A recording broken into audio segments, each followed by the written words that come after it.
and of Green Gables. Chapter 1. Mrs. Rachel Lynde is surprised.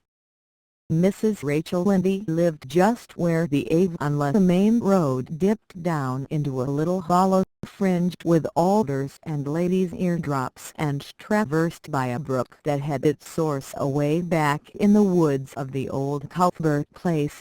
It was reputed to be an intricate, headlong duet in its earlier course through those woods, with dark secrets of pool and cascade. But by the time it reached Lynde's Hollow it was a quiet, well-conducted little stream, for not even a brook could run past Mrs. Rachel Lynde's door without due regard for decency and decorum. It probably was conscious that Mrs. Rachel was sitting at her window, keeping a sharp eye on everything that passed, from brooks and children up, and that if she noticed anything odd or out of place she would never rest until she had ferreted out the whys and wherefores thereof. There are plenty of people in Avonlea and out of it, who can attend closely to their neighbor's business by dint of neglecting their own, but Mrs. Rachel Lynde was one of those capable creatures who can manage their own concerns and those of other folks into the bargain. She was a notable housewife. Her work was always done and well done. She ran a sewing circle, helped run the Sunday school, and was the strongest prop of the Church Aid Society and Foreign Missions Auxiliary. Yet with all this Mrs. Rachel found abundant time to sit for hours at her kitchen window, knitting cotton warp quilts. She had knitted 16 of them, as Avonlea housekeepers were wont to tell in awed voices, and keeping a sharp eye on the main road that crossed the hollow and wound up a steep red hill beyond. Since Avonlea occupied a little triangular peninsula jutting out into the Gulf of St. Lawrence with water on two sides of it, anybody who went out of it or into it had to pass over that hill road and so run the unseen gauntlet of Mrs. Rachel's all-seeing eye. She was sitting there one afternoon in early June. The sun was coming in at the window warm and bright. The orchard on the slope below the house was in a bridal flush of pinky white bloom, hummed over by a myriad of bees. Thomas Lynde, the neat little man whom Avonlea people called Rachel Lynde's husband, was sowing his late turnip seed on the hill field beyond the barn, and Matthew Cuthbert ought to have been sowing his on the big Red Brook field away over by Green Gables. Mrs. Rachel knew that he ought because she had heard him tell Peter Morrison the evening before in William J. Blair's store over at Carmody that he meant to sow his turnip seed the next afternoon. Peter had asked him, of course, for Matthew Cuthbert had never been known to volunteer information about anything in his whole life. And yet here was Matthew Cuthbert, at 3:30 on the afternoon of a busy day, placidly driving over the hollow and up the hill. Moreover, he wore a white collar and his best suit of clothes, which was plain proof that he was going out of Avonlea, and he had the buggy and the sorrel mare, which betokened that he was going a considerable distance. Now, where was Matthew Cuthbert going, and why was he going there? Had it been any other man in Avonlea, Mrs. Rachel, deftly putting this and that together, might have given a pretty good guess as to both questions. But Matthew so rarely went from home that it must be something pressing and unusual which was taking him. He was the shyest man alive and hated to have to go among strangers or to any place where he might have to talk. Matthew, dressed up with a white collar and driving in a buggy, was something that didn't happen often. Mrs. Rachel, pondered as she might, could make nothing of it, and her afternoon's enjoyment was spoiled. "I'll just step over to Green Gables after tea and find out from Marilla where he's gone and why," the worthy woman finally concluded. "He doesn't generally go to town this time of year and he never visits. If he'd run out of turnip seed he wouldn't dress up and take the buggy to go for more. He wasn't driving fast enough to be going for a doctor. Yet something must have happened since last night to start him off. I'm clean puzzled, that's what, and I won't know a minute's peace of mind or conscience until I know what has taken Matthew Cuthbert out of Avonlea today." Accordingly, after the Mrs. Rachel set out, she had not far to go. The big, rambling, orchard, embowered house where the Cuthberts lived was a scant quarter of a mile up the road from Linde's Hollow. To be sure, the long lane made it a good deal further. Matthew Cuthbert's father, as shy and silent as his son after him, had got as far away as he possibly could from his fellow men without actually retreating into the woods when he founded his homestead. Green Gables was built at the furthest edge of his cleared land, and there it was to this day, barely visible from the main road along which all the other Avonlea houses were so sociably situated. Mrs. Rachel Lynde did not call living in such a place living at all. "It's just staying, that's what," she said as she stepped along the deep, rutted, grassy lane bordered with wild rose bushes. "It's no wonder Matthew and Marilla are both a little odd, living away back here by themselves.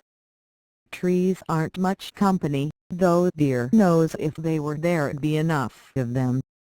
I'd rather look at people. To be sure, they seem contented enough, but then, I suppose, they're used to it. The body can get used to anything, even to being hanged, as the Irishman said." With this, Mrs. Rachel stepped out of the lane into the backyard of Green Gables. Very green and neat and precise was the yard, set about on one side with great patriarchal willows and the other with prim Lombardies.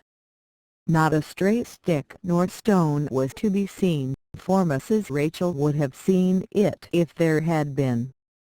Privately, she was of the opinion that Marilla Cuthbert swept that yard over as often as she swept her house. One could have eaten the meal off the ground without overbrimming the proverbial peck of dirt. Mrs. Rachel rapped smartly at the kitchen door and stepped in when bidden to do so. The kitchen at Green Gables was a cheerful apartment, or would have been cheerful if it had not been so painfully clean as to give it something of the appearance of an unused parlor. Its windows looked east and west. Through the west one, looking out on the backyard, came a flood of mellow June sunlight, but the east one, whence you got a glimpse of the bloom-white cherry trees in the left orchard and nodding, slender birches. Down in the hollow by the brook, was green over by a tangle of vines. Here sat Marilla Cuthbert, when she sat at all, always slightly distrustful of sunshine, which seemed to her too dancing and irresponsible a thing for a world which was meant to be taken seriously. And here she sat now, knitting, and the table behind her was laid for supper. Mrs. Rachel, before she had fairly closed the door, had taken a mental note of everything that was on that table. There were 3 plates laid, so that Marilla must be expecting someone home with Matthew to tea, but the dishes were everyday dishes and there was only crab, apple preserves and one kind of cake, so that the expected company could not be any particular company. Yet what of Matthew's white collar and the sorrel mare? Mrs. Rachel was getting fairly dizzy with this unusual mystery about quiet, unmysterious Green Gables. "Good evening, Rachel," Marilla said briskly. "This is a real fine evening, isn't it?" Won't you sit down? How are all your folks?" Something that for lack of any other name might be called friendship existed and always had existed between Marilla Cuthbert and Mrs. Rachel, in spite of, or perhaps because of, their dissimilarity. Marilla was a tall, thin woman, with angles and without curves. Her dark hair showed some gray streaks and was always twisted up in the hard little knot behind, with two wire hairpins stuck aggressively through it. She looked like a woman of narrow experience and rigid conscience, which she was. But there was a saving something about her mouth which, if it had been ever so slightly developed, might have been considered indicative of a sense of humor. "We're all pretty well," said Mrs. Rachel. "I was kind of afraid you were, though, when I saw Matthew starting off today. I thought maybe he was going to the doctor's." Marilla's lips twitched understandingly. She had expected Mrs. Rachel up. She had known that the sight of Matthew jaunting off so unaccountably would be too much for her neighbor's curiosity. "Oh, no, I'm quite well, although I had a bad headache yesterday," she said. "Matthew went to Bright River. We're getting a little boy from an orphan asylum in Nova Scotia and he's coming on the train tonight." If Marilla had said that Matthew had gone to Bright River to meet a kangaroo from Australia, Mrs. Rachel could not have been more astonished. She was actually stricken dumb for 5 seconds. It was unsupposable that Marilla was making fun of her, but Mrs. Rachel was almost forced to suppose it. "Are you in earnest, Marilla?" she demanded when voice returned to her. "Yes, of course," said Marilla, as if getting boys from orphan asylums in Nova Scotia were part of the usual spring work on any well-regulated Avonlea farm instead of being an unheard-of innovation. Mrs. Rachel felt that she had received a severe mental jolt. She thought in exclamation points. The boy? Marilla and Matthew Cuthbert of all people adopting a boy from an orphan asylum? Well, the world was certainly turning upside down. She would be surprised at nothing after this. "Nothing? What on earth put such a notion into your head?" she demanded disapprovingly. This had been done without her advice being asked, and must perforce be disapproved. "Well, we've been thinking about it for some time. All winter, in fact," returned Marilla. "Mrs. Alexander Spencer was up here one day before Christmas and she said she was going to get a little girl from the asylum over in Hopiaton in the spring. Her cousin lives there and Mrs. Spencer has visited here and knows all about it. So Matthew and I have talked it over off and on ever since. We thought we'd get a boy. Matthew is getting up in years, you know. He's 60. And he isn't so spry as he once was. His heart troubles him a good deal. And you know how desperate hard it's got to be to get hired help. There's never anybody to be had but those stupid, half-grown little French boys. And as soon as you do get one broke into your ways and taught something, he's up and off to the lobster cannery for the States." At first Matthew suggested getting a homeboy. But I said no flat to that. They may be all right. I'm not saying they're not. But no London street Arabs for me, I said. Give me a native born at least. There'll be a risk, no matter who we get. But I'll feel easier in my mind and sleep sounder at nights if we get a born Canadian. So in the end we decided to ask Mrs. Spencer to pick us out one when she went over to get her little girl. We heard last week she was going so we sent her word Richard Spencer's folks at Carmody to bring us a smart, likely boy of about 10 or 11. We decided that would be the best age, old enough to be of some use in doing chores right off and young enough to be trained up proper. We mean to give him a good home and schooling. We had a telegram from Mrs. Alexander Spencer today. The mailman brought it from the station, saying they were coming on the 5:30 train tonight. So Matthew went to Bright River to meet him. Mrs. Spencer will drop him off there. Of course she goes on to White Sands Station herself. Mrs. Rachel prided herself on always speaking her mind. She proceeded to speak it now, having adjusted her mental attitude to this amazing piece of news.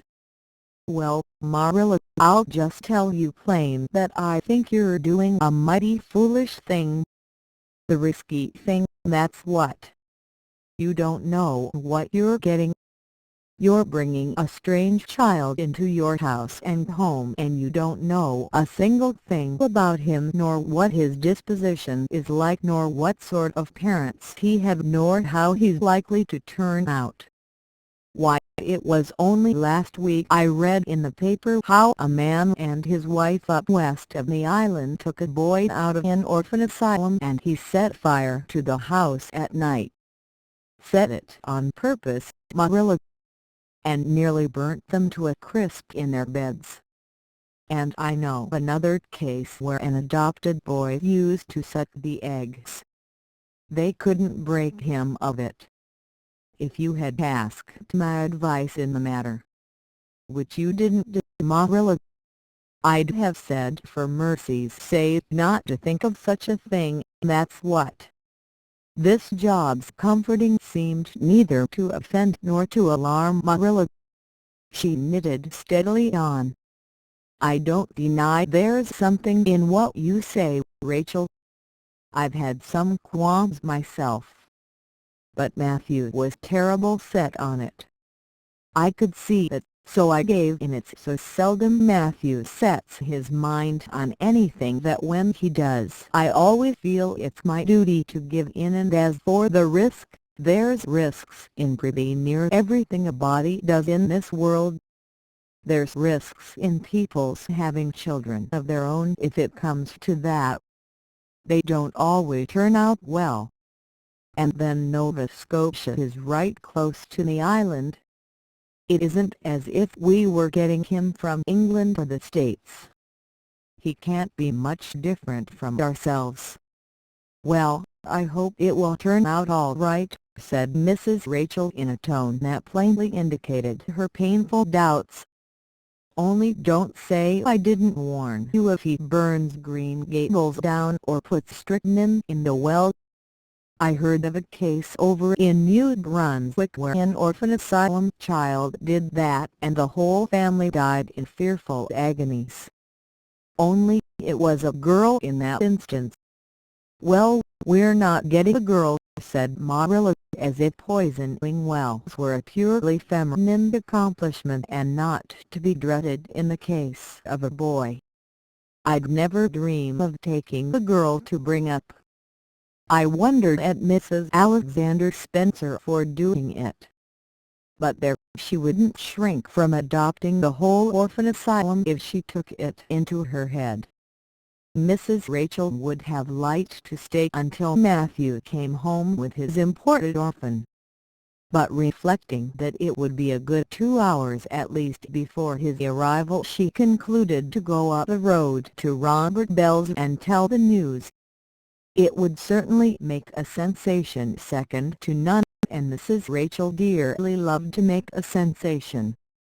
So she took herself away, somewhat to Marilla's relief, for the latter felt her doubts and fears reviving under the influence of Mrs. Rachel's pessimism. "Well, of all things that ever were or will be," ejaculated Mrs. Rachel when she was safely out in the lane. "It does really seem as if I must be dreaming. Well, I'm sorry for that poor young one, and no mistake. Matthew and Marilla don't know anything about children, and they'll expect him to be wiser and steadier than his own grandfather, if so be he ever had a grandfather, which is doubtful. It seems uncanny to think of a child at Green Gables somehow. There's never been one there, for Matthew and Marilla were grown up when the new house was built. If they ever were children, which is hard to believe when one looks at them. I wouldn't be in that orphan's shoes for anything. But I pity him, that's what. So said Mrs. Rachel to the wild rose bushes out of the fullness of her heart.